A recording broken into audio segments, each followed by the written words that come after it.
Can you hear me? Yes. Okay. And I'm glad to be here to with you in this night. And as usual, first of all, I'd like to welcome every speaker and our audience online. Thank you all for coming. And in this session, we will focus on the compression therapy and the venous ulcer. And on the agenda, we have 4 presentations tonight. And each presentation has 15 minutes. And after each presentation, there is a 5 Q&A session. So everyone should turn on the web camera and keep mute except the speaker. And I will briefly introduce every speaker before the topic is start. And every speaker needs to pay attention all the time. Okay, let's begin our session now. And the first topic is come from Professor Franceschi, and the topic is physics of compression. And Professor Franceschi is a famous Chiva expert and the founder of the Chiva theory and the hemodynamic theory. So Dr. Zhu will play the video. So please, we can start. Okay. Because Dr. Franceschi today is in the hospital to see patient, so he asked me to display his video. And anybody you have a question, please leave in the chat box or give us some message. So I will transfer to Dr. Franceschi. Now I'll play this video.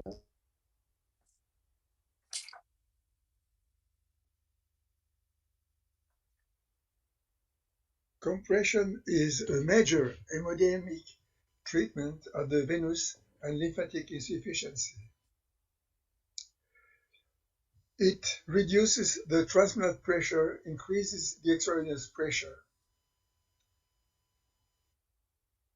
The aim of the compression is to increase the extravenous pressure, which reduces the transvenous pressure excess in order to make the interstitial fluids drainage possible. Is due to transmural pressure excess, edema, accumulation of toxic catabolites, hypodermitis, microtion, and in order to reduce the venous bed volume excess and stasis. Is the major parameter of the venous pressure variation. It doesn't change with the caliber, but only with the height of the column of the venous blood. So, compression doesn't reduce the intravenous pressure, but only the transmural pressure. It's the sum of three pressures: gravitational dorsal pressure. Valve incompetence impairs the dynamic fractioning of the hydrostatic pressure when working.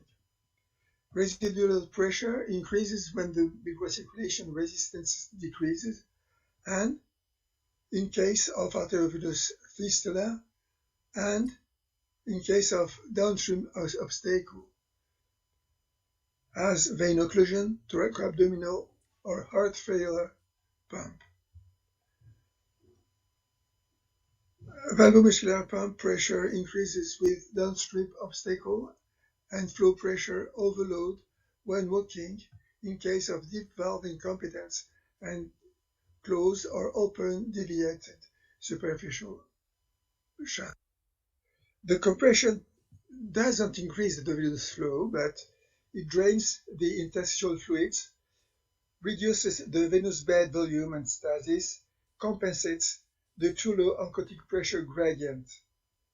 Also, it reduces more the deep than the superficial veins caliber, because the mean pressure inside the superficial vein is necessarily higher than inside the deep, otherwise it couldn't drain into it. Homogeneous compression. Immersion in liquid.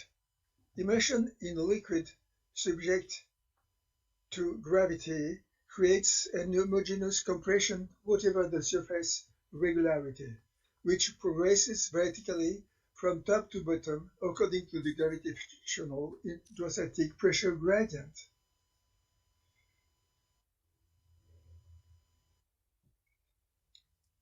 Air-inflated sleeves exerts a compression by circular and homogeneous contact force independent of gravity.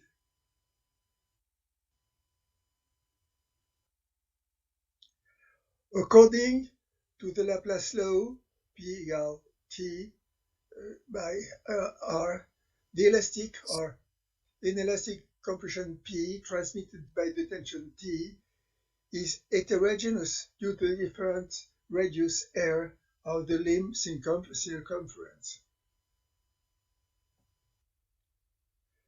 For the same stretch force tension, the subbandage pressure P decreases when the average radius of the leg increases.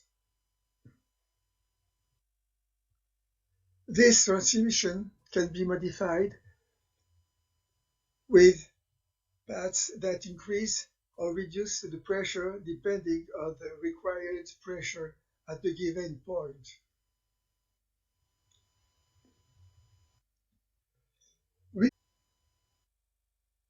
Non-elastic bandage is a passive support because it doesn't exert any active pressure.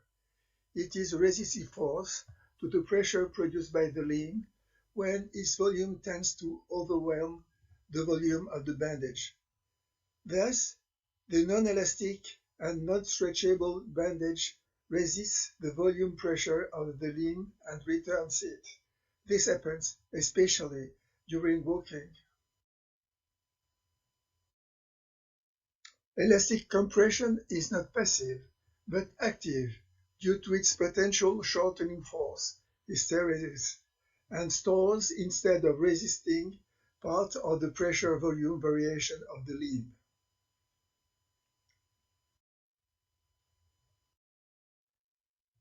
For lesser subvantaged pressure in lying position, an elastic bandage reduces more transfemoral pressure than elastic bandage during standing and walking.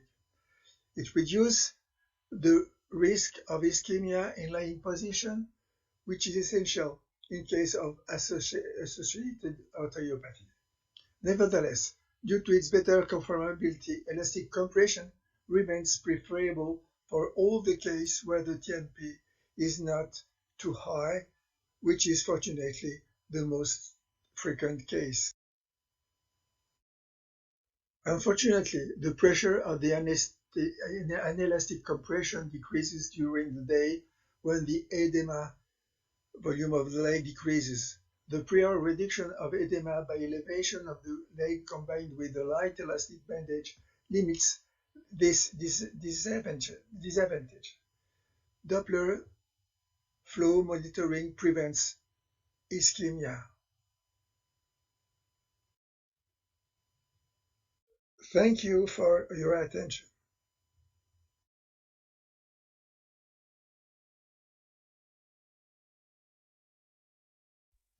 Okay. Thank you, Professor Franceschi. What a pity that he can't stay with us tonight, and he has to go to the hospital for his work. And about this topic, anyone has any question or any comments on it? Okay. From this lecture, we know that the core of the Venous hemodynamic is the pressure. The pressure is the core, no matter the physiology or pathology. So the compression therapy is a very effective way to treat the venous ulcer or CVI, but only when you understand the the principle behind the compression therapy, you can use it well on your patient, and you can do your effective innovation on the compression therapy. And Takahiro Ime, MD, Japan, Director, Department of Vascular Surgery, National Kyoto Hospital, Nara, Japan, Counselor, Japanese Society of Phlebology. Let's welcome Professor Takahiro. Please start your lecture. Hello everyone, thank you for inviting me. I'm Takahiro Imae from Japan. Today I'd like to introduce our study. I will share my video.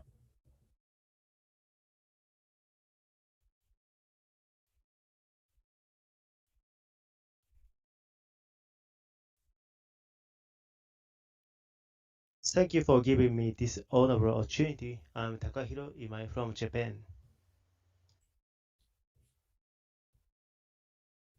The authors have no financial conflict of interest to disclose concerning the presentation.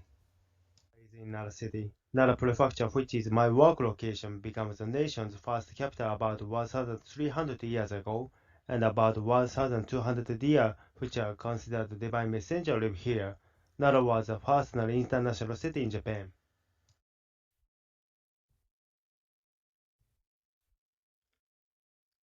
This is my working place.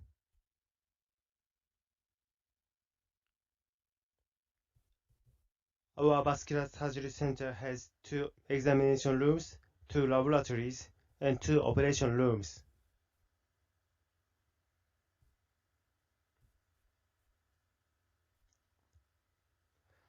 I perform up to 10 varicose vein operations a day here. We can see Yakushi Temple, which is a World Heritage Site. Chronic venous insufficiency progresses from macrocirculatory insufficiency to microcirculatory insufficiency. First, venous valves are damaged. Next, venous walls are remodeled. After that, leak into microvessels, and finally, microvessels are damaged. SHIP classification indicates the progression of those conditions. This is the histopathological change in the formation of venous ulcer. Venous refractant obstruction causes slight decrease in the venous pressure, and the pain leads to venous hypertension. Venous hypertension dilates skin capillary and lymph vessels, and protein leakage, fibrin deposition, and fibrosis occur in these vessels.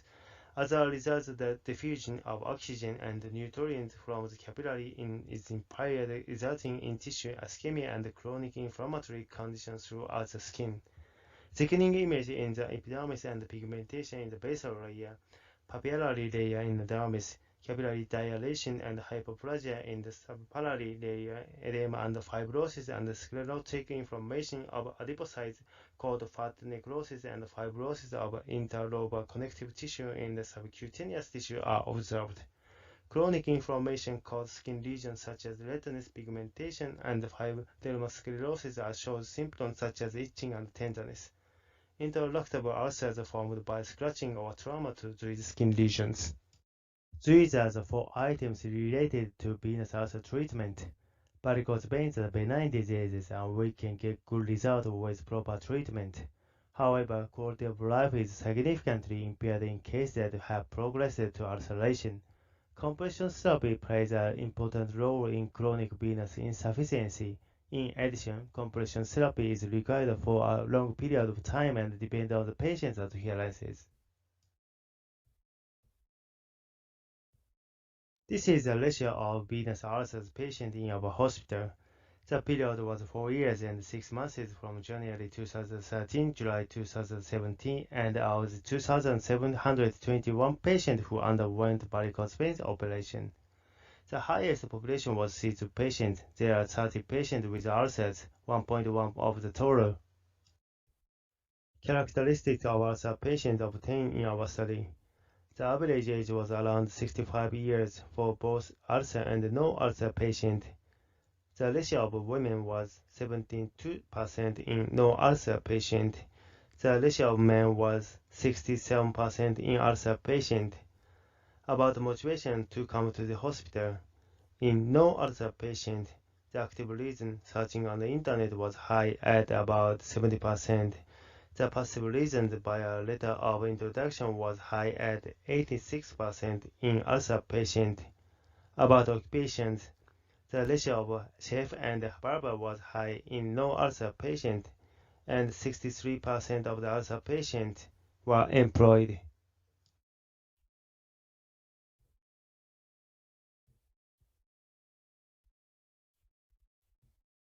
We approach venous ulcers in 3 steps.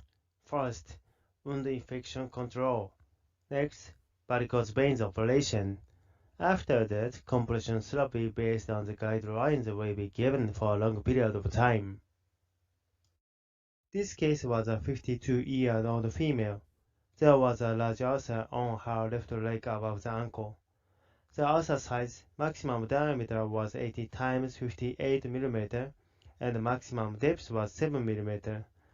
The result of ulcer wound culture was methicillin-resistant Staphylococcus aureus and group B Streptococcus. The ulcer in the patient was due to primary varicose veins. Ultrasonography showed 1.2-second reflux from saphenofemoral junction. The picture on the right is a MR venography image. We administered antibiotics to this patient, and we performed debridement on the 3rd day. On the 14th day, the patient underwent endovenous ablation for her varicose veins.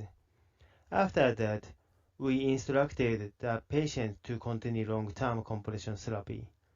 From the left, the picture is at the time of consultation, 14th day, 15th day, 62nd day, and the ulcer healed in 76th day.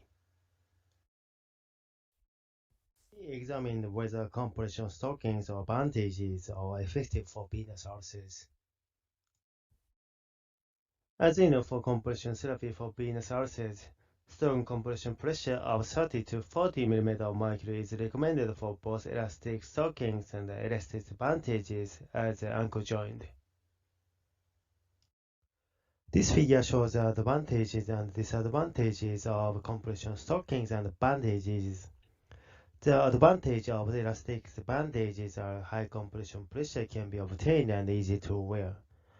The disadvantage of elastic bandages are technique is essential to obtain high pressure. Pressure goes down over time and poor adherence.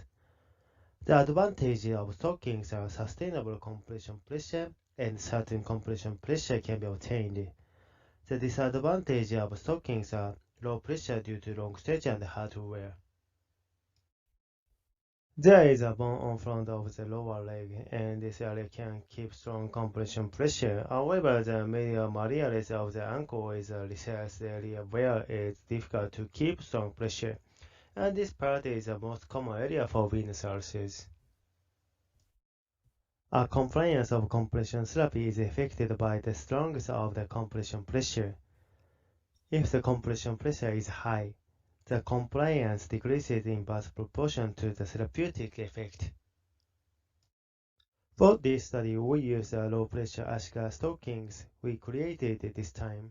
The average of pressure was 20 to 24 mm of mercury in the ankle and 60 to 90 mm of mercury in the calf.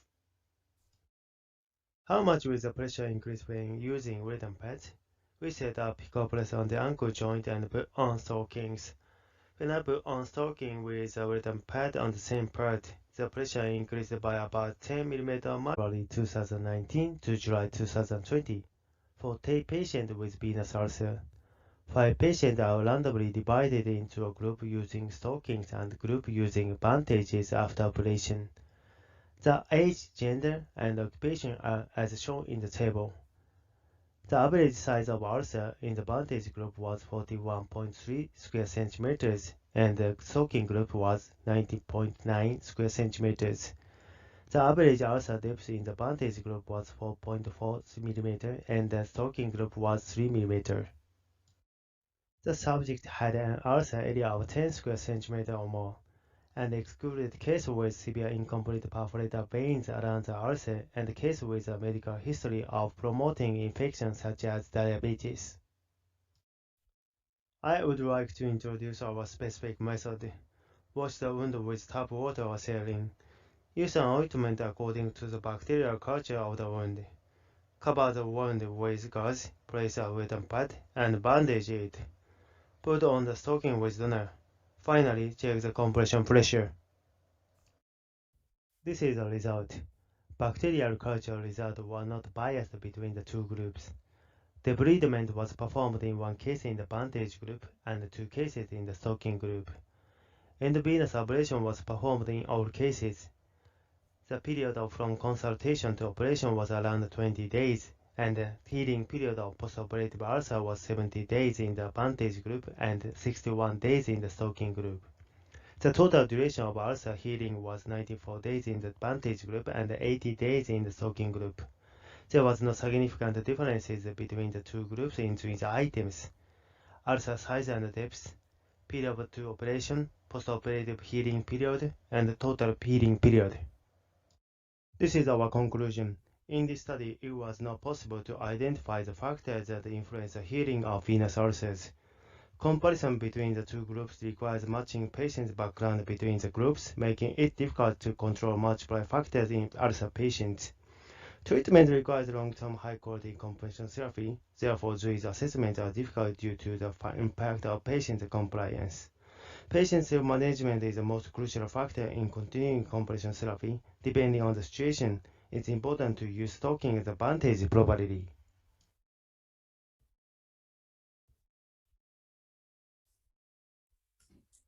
Okay, thank you.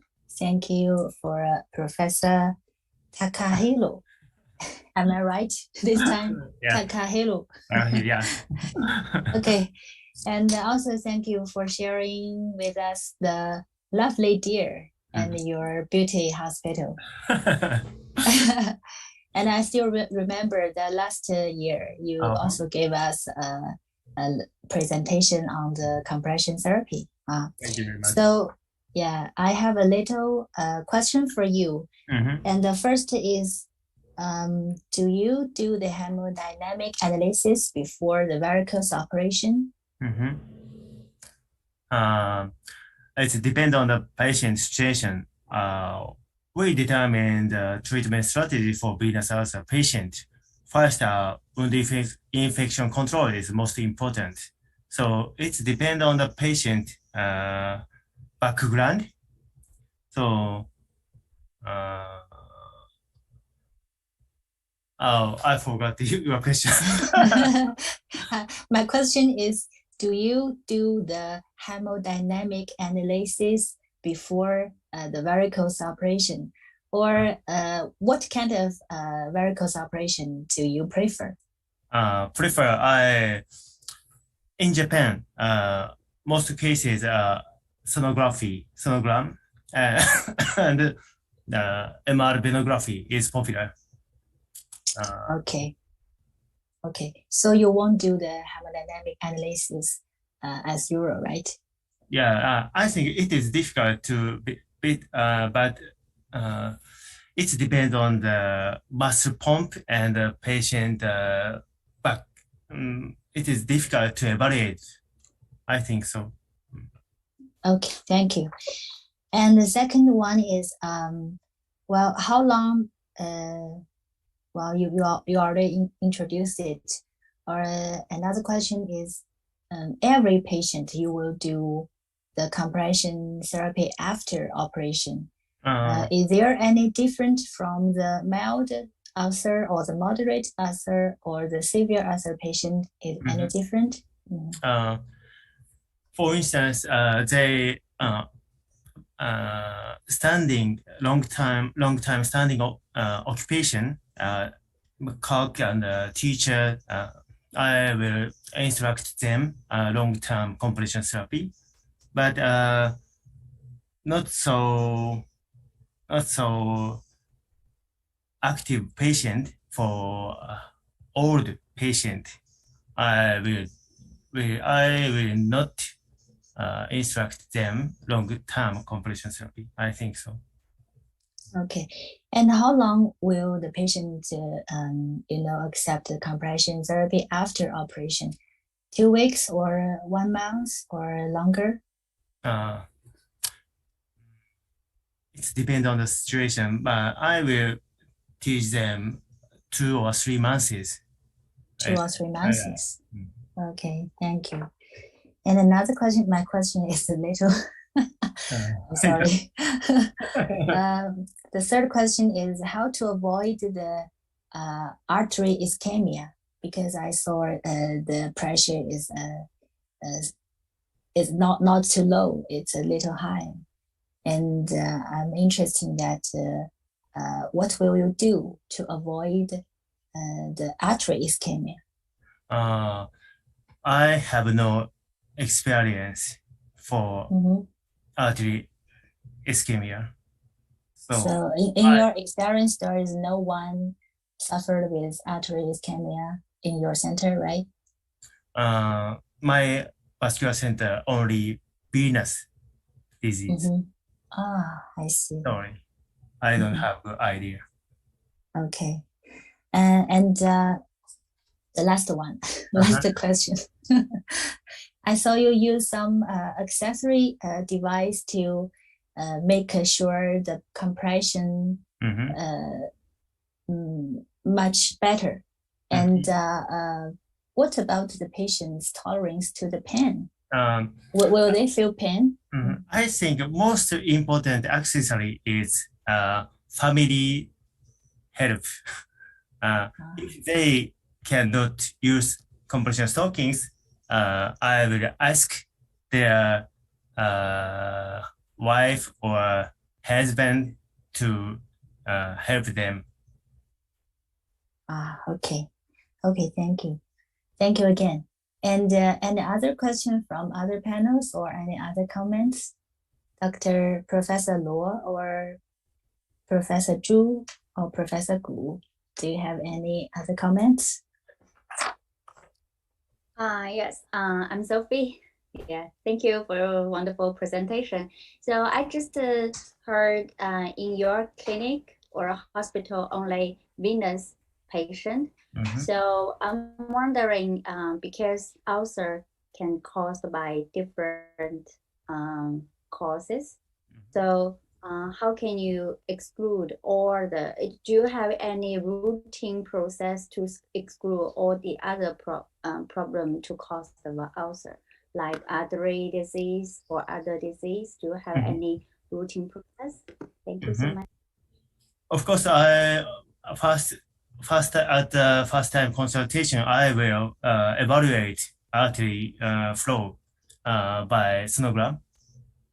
If they have artery ischemia, I will instruct them first artery treatment, artery disease.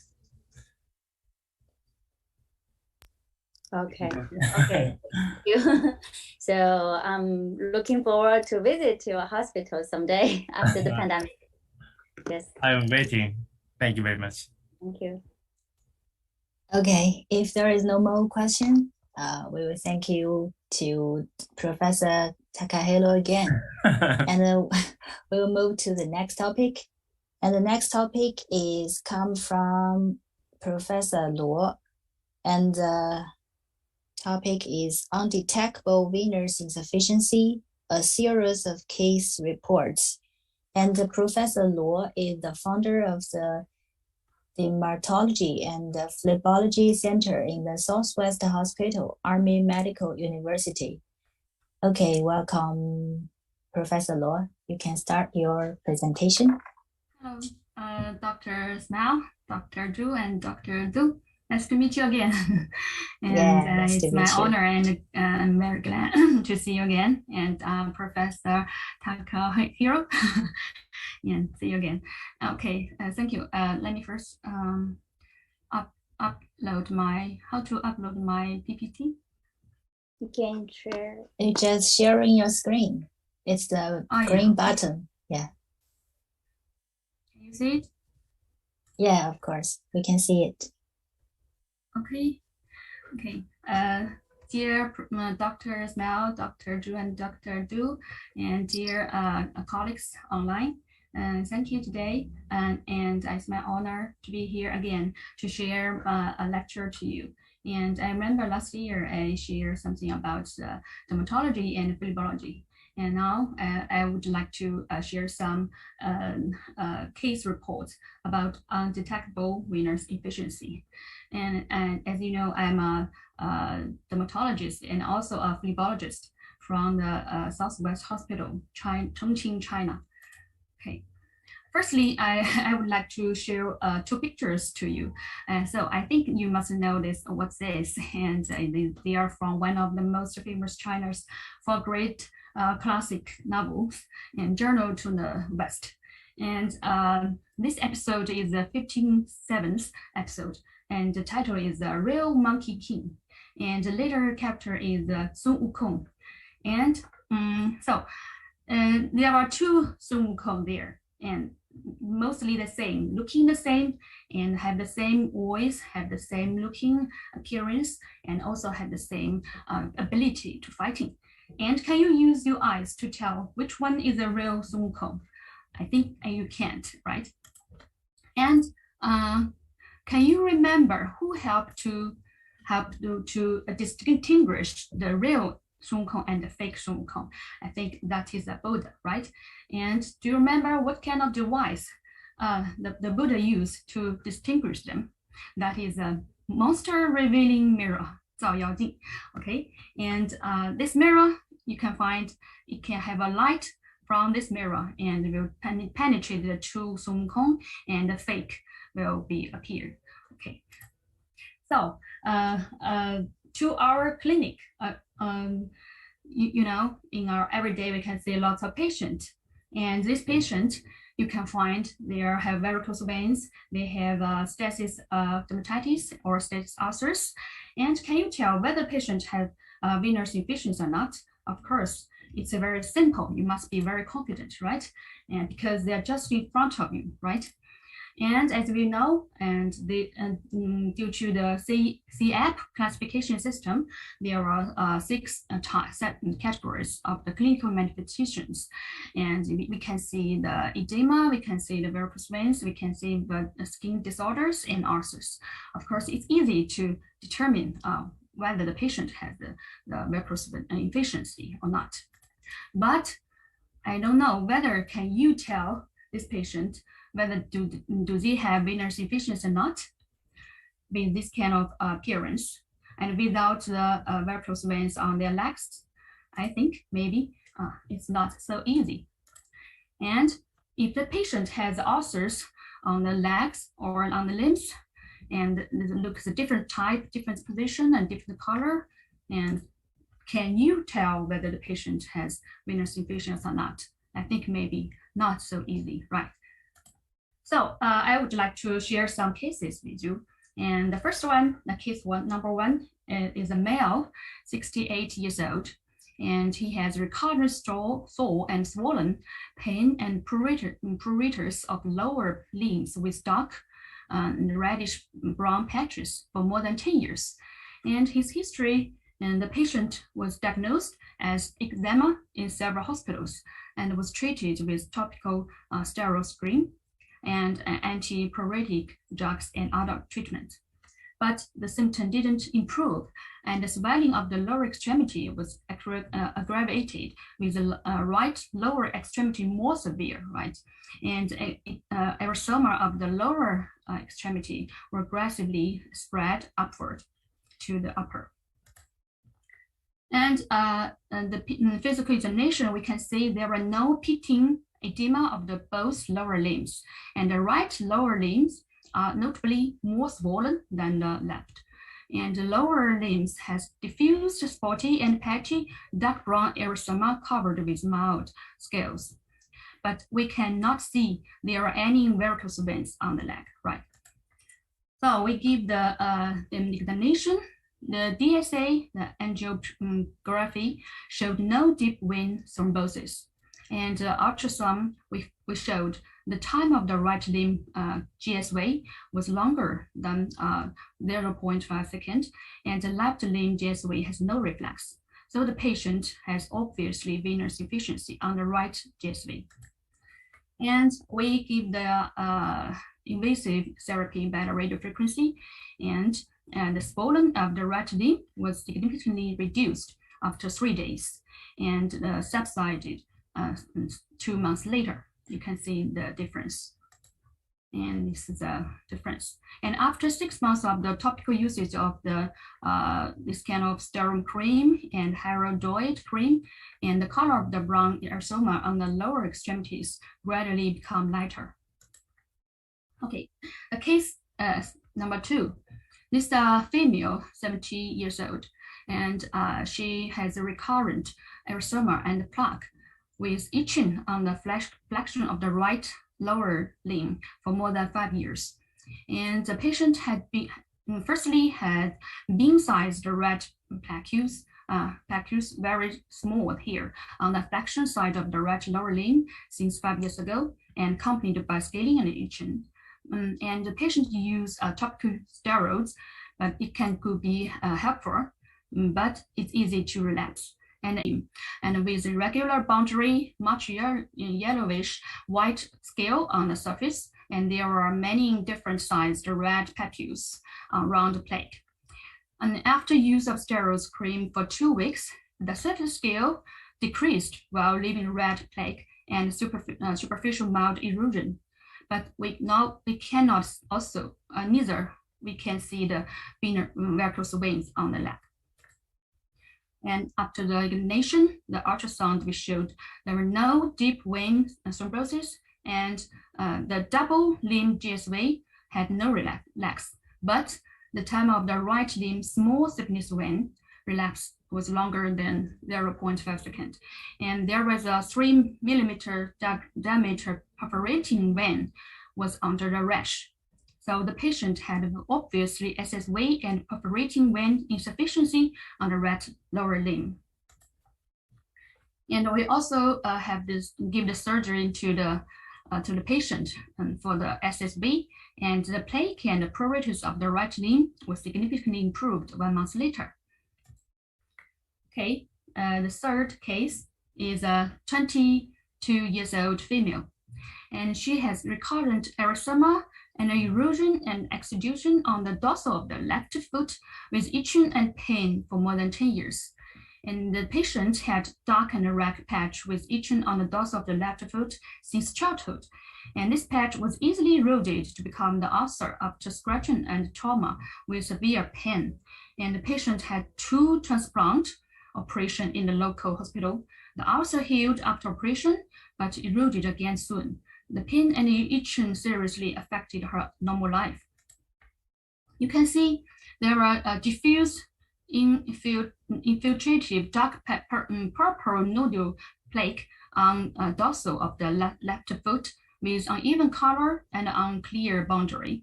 And there are a bean-sized ulcer here and hypertrophic scar here can be seen on the surface.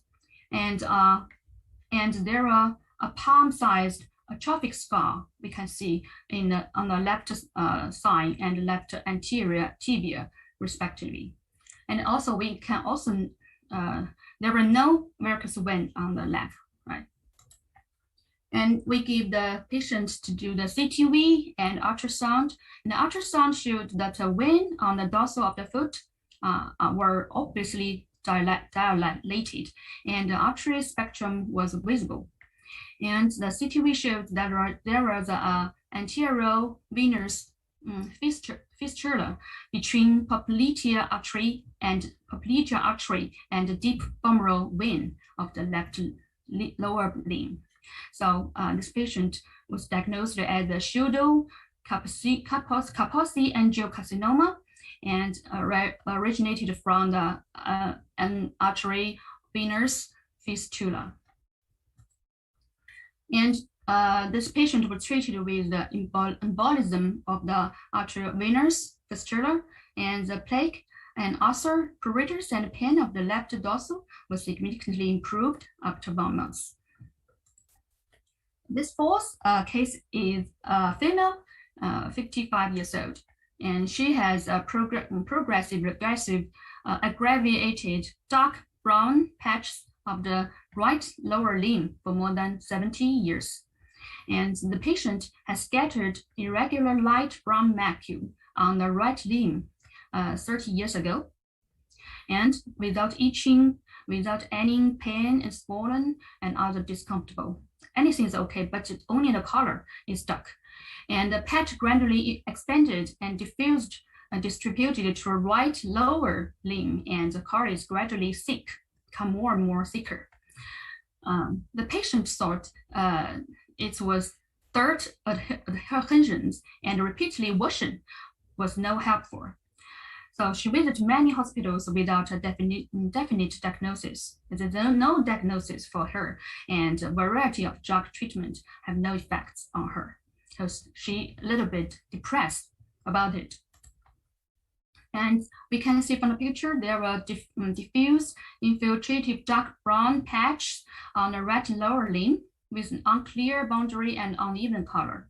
And also we cannot see any varicose veins there. And we use the ultrasound to detect the patient, and we found the time of the right limb GSV reflex was longer than 0.5 seconds. So the patient had obviously venous deficiency on the right GSV. And we treated the patient with the radiofrequency and therapy and for the right GSV. And you can see the color of the dark brown patch was significantly lighter after 2 months of the surgery. And the fifth case is a male, 43 years old. And she has a progressively dark brown macules and patches on both lower limbs for more than 20 years. And the patient had scattered dark brown macules on both lower leg 20 years ago, which gradually diffused over lower limbs and merged into patches. And dense and scattered dark brown macules and patches on both lower limbs and we also cannot see any varicose there. We do the ultrasound of the patient, and we also found there are both GSV reflection on both limb. And the patient had obviously venous efficiency on both GSV. And we give the patient surgery about the GSV insufficiency. And firstly, we did the right limb. And after 1 week of the surgery, you can find the color of the dark patch was significantly lower, lighter than that of the left limb. So that's the certificate implied that the GSV insufficiency do much important role on the skin rash. And after the surgery of the both limb, the color of the dark brown patches were significantly lighter than after 3 months of the surgery on both GSV. You can see the difference. And this is last cases. And this is a 30-year-old male, and he has recurrent dark reddish brown plaque and ulcer on the medial side of the right ankle for more than 5 years. And the patient was injured by falling from a motorcycle, and the inner side of his ankle, right ankle, was burned by the engine and it became erosion. And it was covered after treatment, recovered in the local hospital. But the ulcer and the exudation often relapsed on the right ankle with obviously pain from then on, and the multiple drug treatment has no effect. And the patient paid lots medical fees on his ulcer with no result, and it's often relapse. He was very disappointed about this. And we can find there were a palm-sized infiltrating dark reddish brown patch with unclear boundary on the inner side of the right ankle, and there are a deep ulcer in the center with exudation on the surface.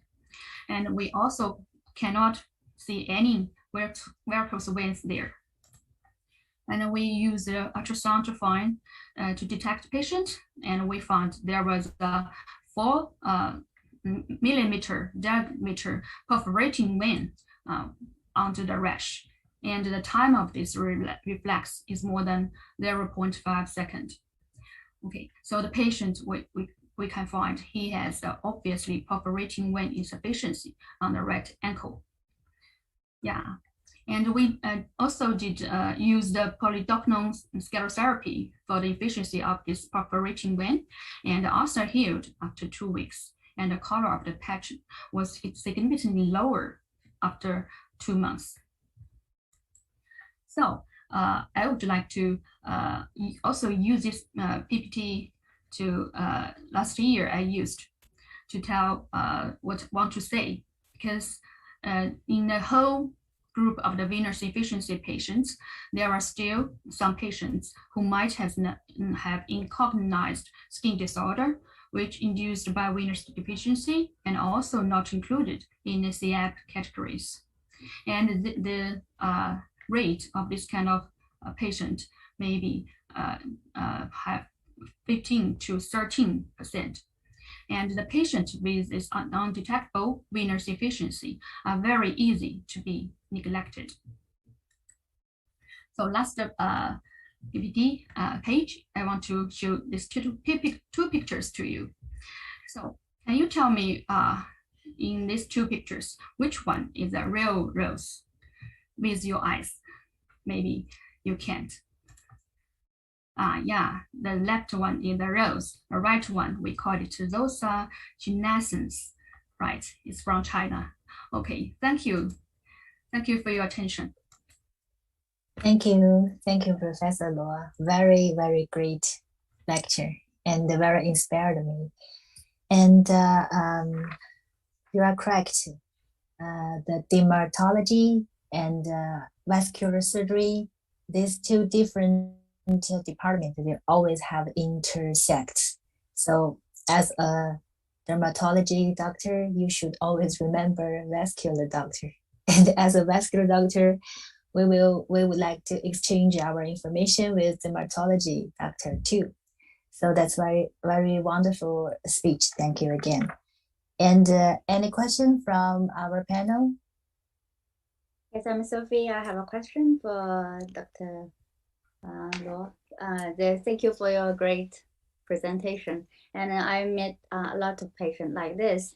And I have a question for the first case. The first case, she has both leg and you can see the red part on the skin, but only the right one, red leg, has the venous efficiency. But I see after the procedure, the left one, the skin get better. So as I know you are the dermatologist, so can you explain it? Yeah, you are very clever. I just remember maybe you can ask me this question. And you know, in the dermatology, the skin is the largest, the most largest organ in our body, right? The number one largest.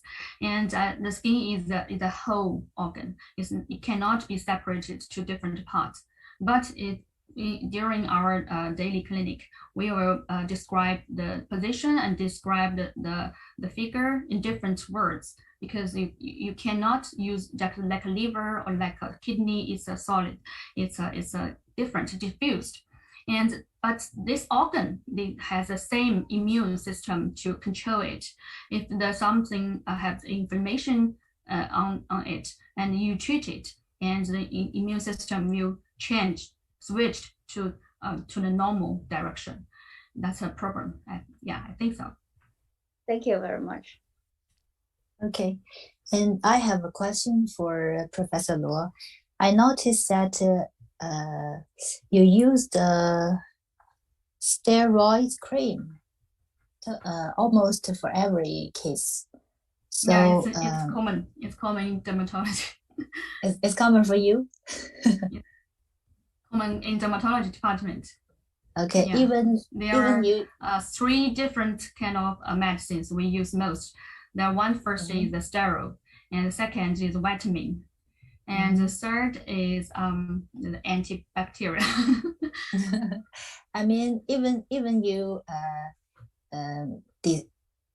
even you find the diagnosis, the reason behind the skin change is the venous dysfunction, and if you use the steroid cream, it will be help. Yeah. I mean, if it is very help, maybe we can do the same in our daily work for our. You can, of course. Yeah. Okay. Thank you. And another one is, did these cases they have any abnormal on the rheumatic immune index? Sorry, can you say again? I mean, those cases you reported, did they take a test for the rheumatic immune index? Rheumatic immune index. Rheumatic immune index, or something like RF, or RF. Oh, I mean you mean detect the blood? Yes, blood test. Immune test. Yes. Immune test for this patient. Yeah.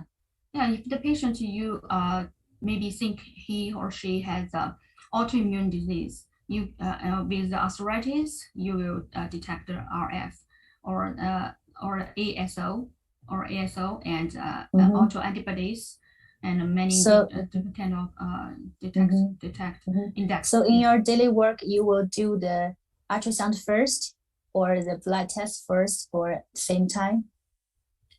If many patients, most of these patients, they have no this kind of signal of the autoimmune disease.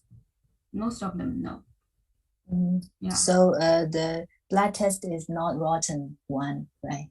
But before you do surgery, you need to give blood test first.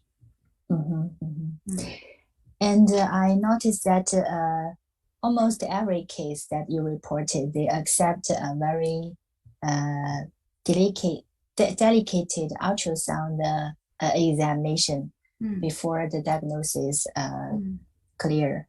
So I think if have any chance that we can introduce our hemodynamic analysis to the dermatology doctor, and that will be much help for them to distinguish which kind of skin change is have some relationship with venous or arteries or something like that, and that will be help. Yeah. Yes, that's very, very helpful for the dermatologist to do so, because but no, not every doctor would like to do that, and it's difficult to do even with the vascular doctors. And also we have another detection method. We use a biopsy to use a physiologist to help us to tell whether the patient is from the venous insufficiency or not. We have two methods to help us to diagnose. Yeah, but the ultrasonography is the first choice, and the biopsy is then second. And for us, biopsy the first. Biopsy the first. Okay. Yeah. Okay. Thank you. Thank you again. Any question from Takahiro? Are you here? Do you have any question for this topic? Thank you very much. Nice presentation. How about recurrence rate? Your patient. What rate? Sorry. Recurrence rate. Recurrence. Yeah. Till now, I think recurrence rate maybe 1%. 1%. Yeah. Oh, in great. 5 years, I think. Yeah. Oh, great. Thank you. How many years? 1%, 5 in years? 5 years, Or yes. In 5 years. Because I did surgery for 5 years. Okay, that's a great result. Yes. Okay, if there is no more question or comments, we'll move on to our last topic tonight. The last topic is, let me check, Shiva method for the treatment of venous ulcers. And the speaker is Dr. Gu. Dr. Gu is come from Dr. Smile Medical Group, Shanghai. And so welcome, Dr. Gu. You can start your presentation now. Okay, thanks for Dr. Gu. My name is Gu Yijin, come from Dr. Smile Medical Group, International Wellness Center, Shanghai, China. And today, I'm talking about the Chiwa method for treatment of the venous ulcer. I'm playing the video.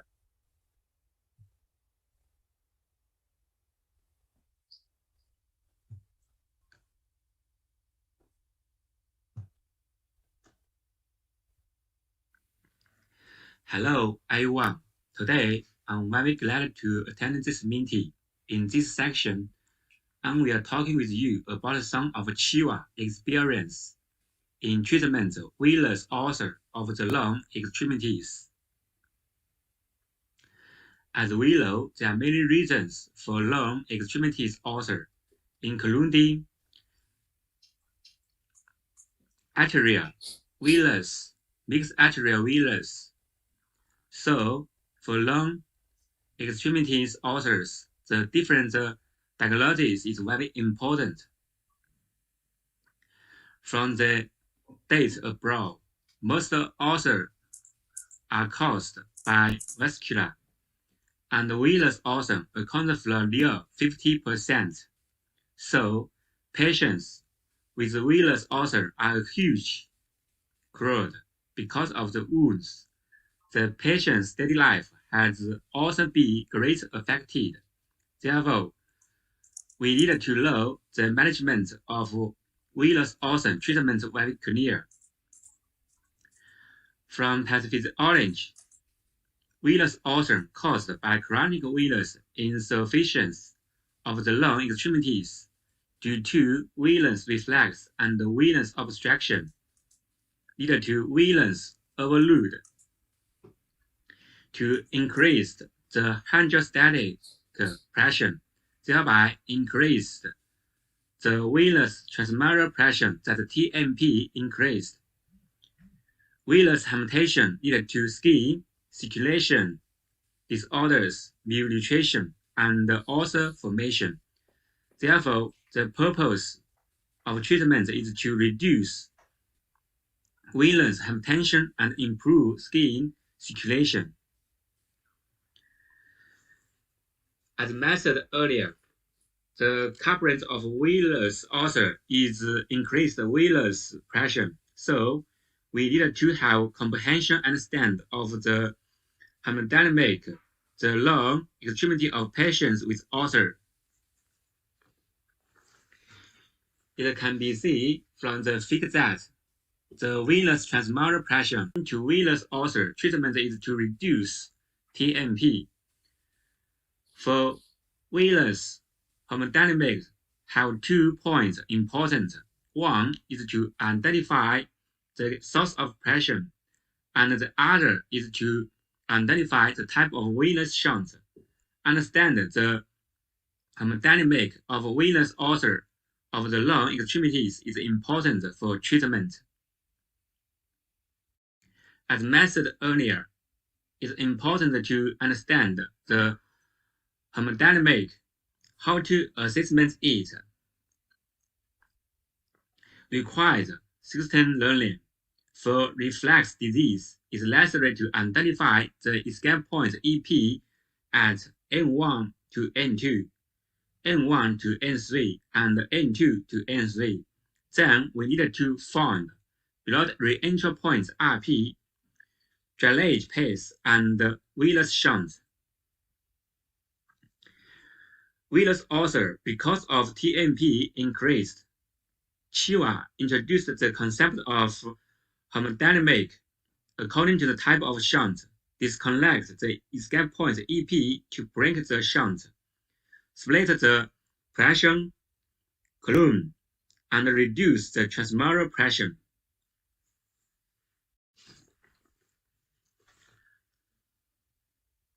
It should be attention that the care of wounds should keep the wound clear.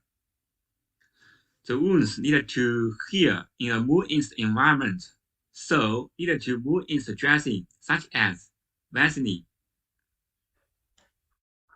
And compression therapy is also the best treatment for ulcer. The principle of compression therapy is to prevent venous return and reduce venous TMP.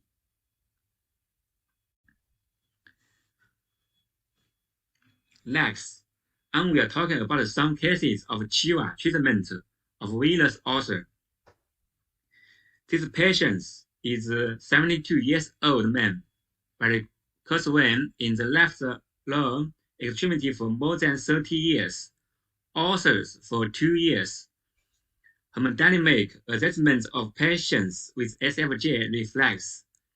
Greater venous vein reflects to the ulcer area. The re-entry point RP is visible in the thigh, and N2 to N3 reflex found in the cave. Classification as shunt 1 plus 2. The Chiwa method needed to disconnect the escape point EP at N1 to N2 and N2 to N3. So we needed to ligation at point A and point C. Consider that the patient's vein pressure column is too high.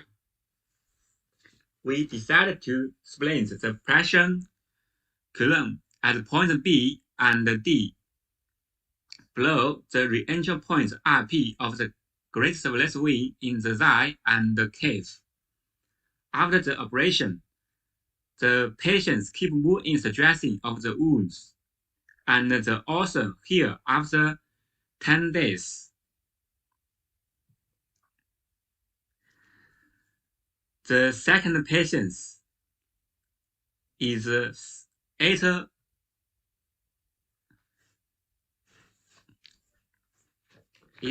years old man, had varicose vein stripping of both lung extremities, recurrent ulcers more than 1 year. Hemodynamic assessment found that small venous vein reflects as a source of pressure. deep vein pressure is normal. According to the Chiwa method, disconnect the escape point EP lead to ligation at point D and point E, reduce the pressure. After wound care and compression therapy, the ulcer healed after 2 months.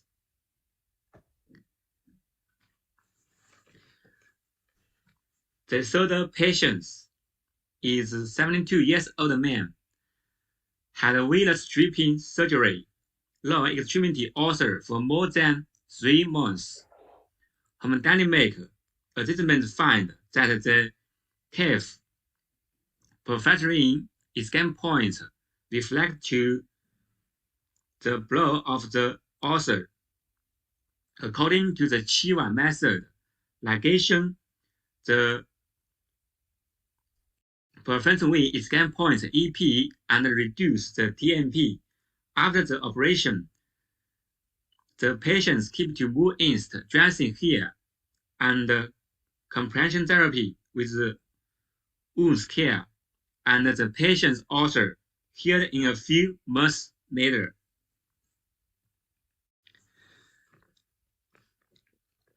There are some of Chiwa experience in treatment venous ulcer share with you.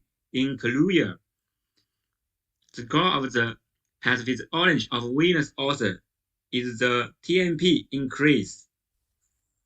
So, hemodynamic assessment of the source of pressure and identify the venous shunt of great significance for treatment. Chiwa treatment venous ulcer for the purpose of reduce TMP, post-operation with wound care and compression therapy. The ulcer can be healed. Okay. Okay. Thank you, Professor Gu, for your sharing your experiences on Chiva to treat the venous ulcer. And as the first topic from Professor Franceschi, one phenomenon, it has some principle behind it. So as a doctor or as a good doctor, he will focus on his mind on the behind reason, but not only on the phenomenon. So in Dr. Gu's speech, we found that the TMP is the key point of the ulcer venous ulcers. What is the TMP? The TMP is transmural pressure. So that is words in the hemodynamic theory. So if the doctor don't know about the hemodynamic knowledge, they don't know what Dr. Gu is talking about. But thanks Dr. Gu, very details presentation on it. And any question or comments from take operation time? Operation time. Each operation time. How long? Each operation time. Operation time. 手术时间. Okay. This operation time is to 30 minutes. Oh, really? Oh. You know, because the most important part is before the operation. We should do the hemodynamic analysis first, and each analysis will spend almost 40 to 60 minutes for each patient. And then, after we define the escape point is, and the operation time will be very short.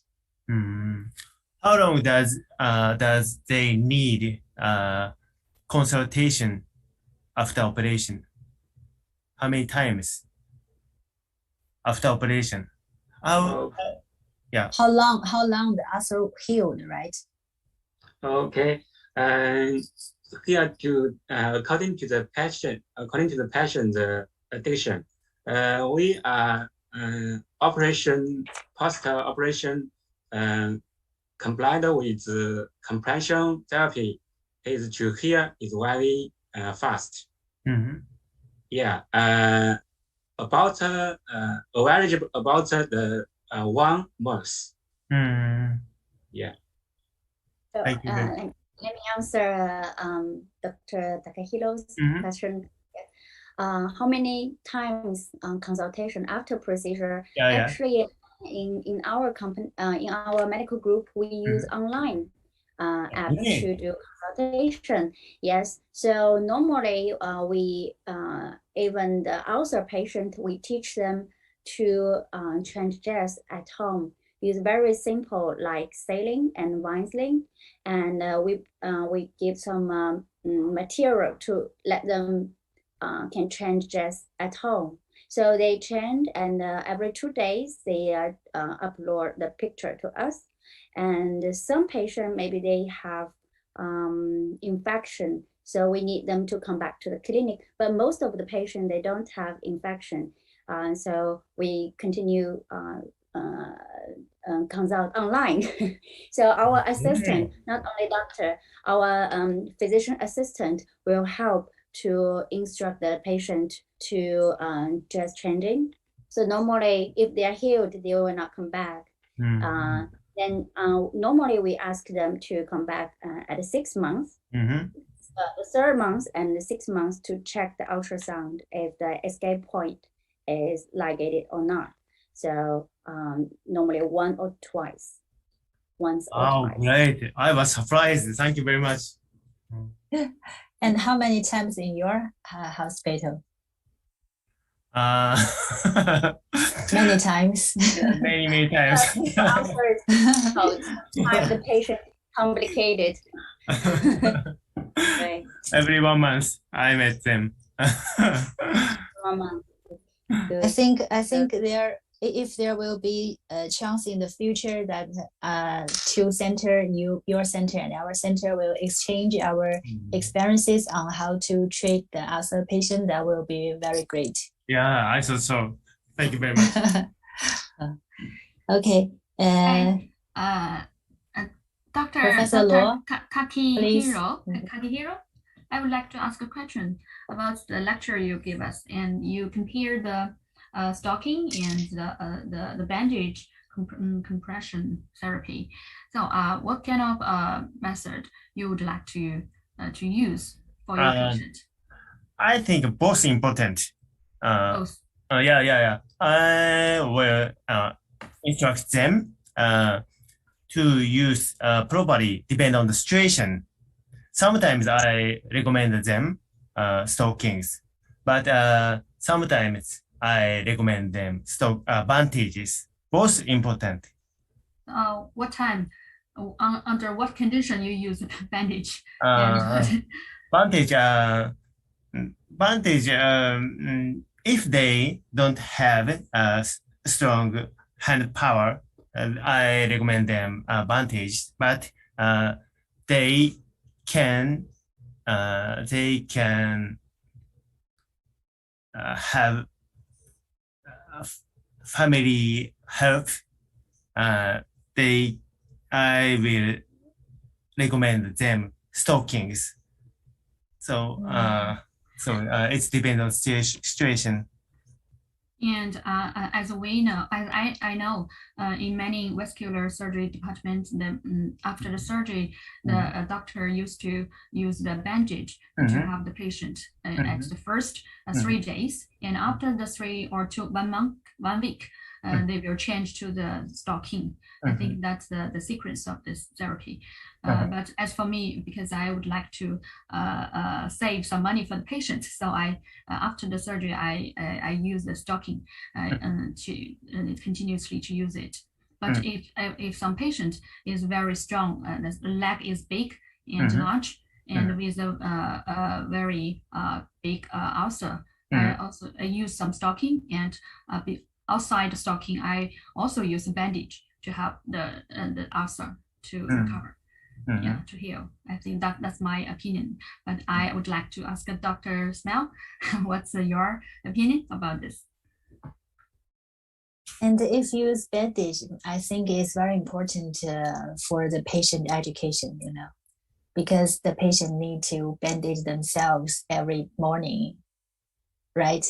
So the patient education is very important. And I think the most important reason after the venous ulcer is the abnormal venous hypertension.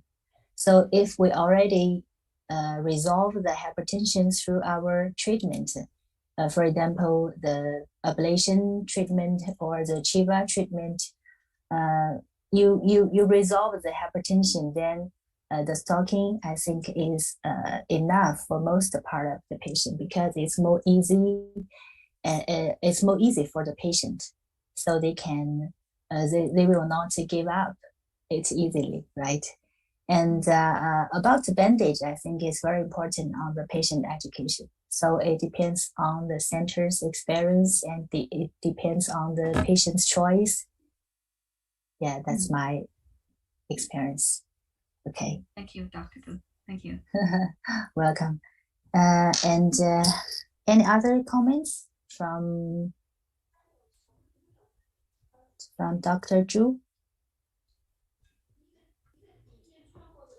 Okay, if there is no more comments and no more question, I think we seems like have already running out of our time tonight. And before we close this session, what? Dr. Tu always ignore me. Lona has mentioned that.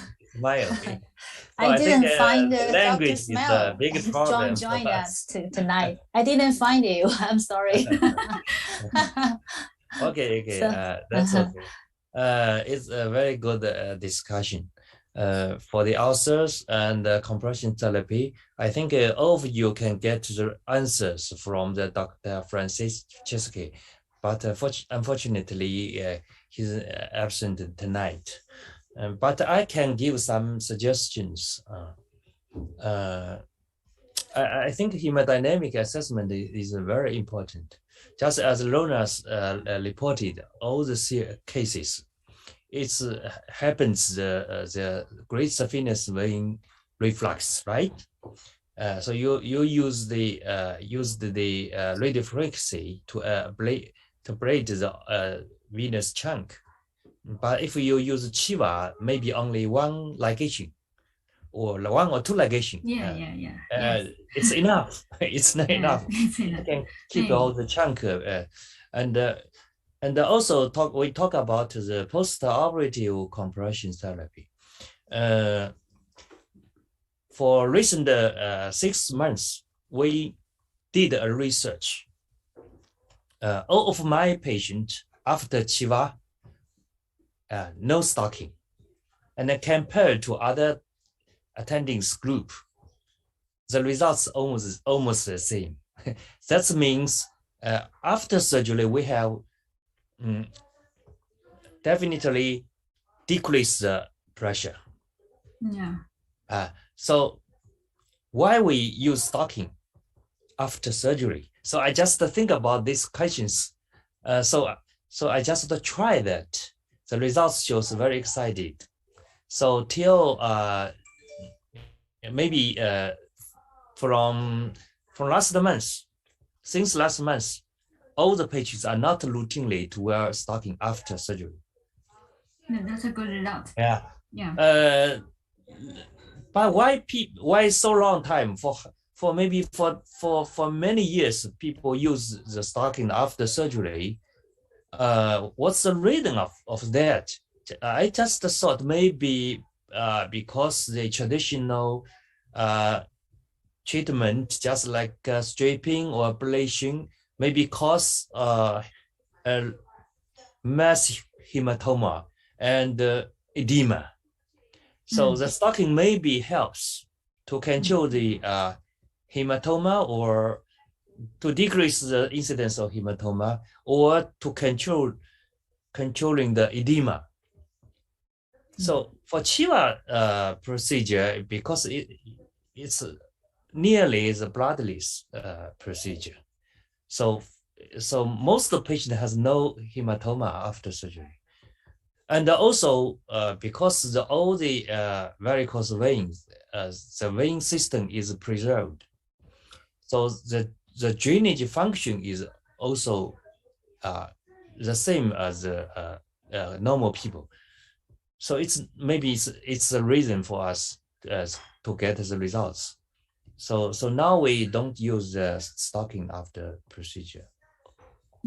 Yeah. And for in Japan, sounds like Chiva is not popular in Japan too. So we will set up a training center in Hainan Boao for because we have a global Chiva certification program.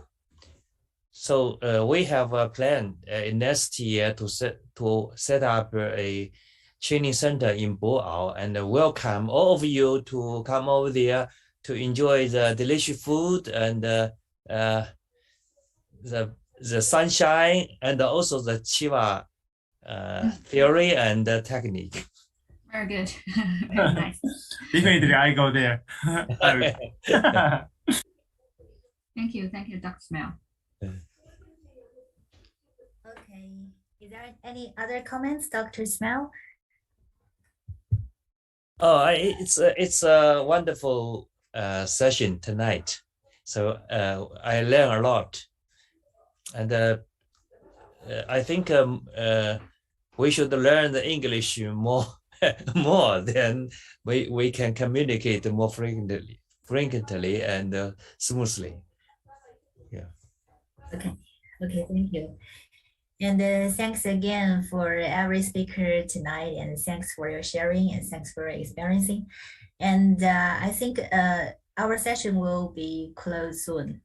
And welcome, and remember to join us on tomorrow night, Beijing time, 19 o'clock p.m. We will have a section on the hemodialysis vascular exercise. So good night tonight. See you. Bye-bye. Bye-bye. See you. Have a good night. Good night.